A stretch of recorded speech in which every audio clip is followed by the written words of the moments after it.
switch on the water heater switch, and then that one will turn on, so the water will come up. We can take a bath. Meanwhile, this water heater heat up about 70 seconds.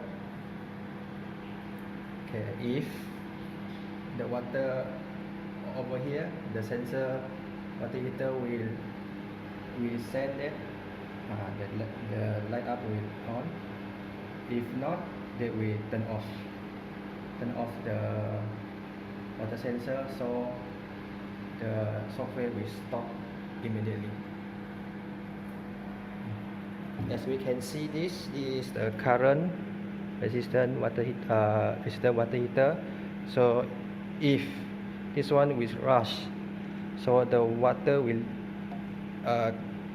come to inside this element heating, so we can get about 3.6 kilowatt. So we can get a shock, maybe we die.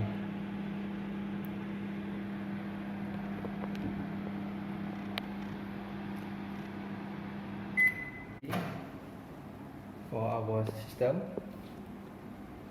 it's not possible to touch the water to touch the electricity. If the water not enough the pressure, we can put this water pump in here, so we can get enough the pressure.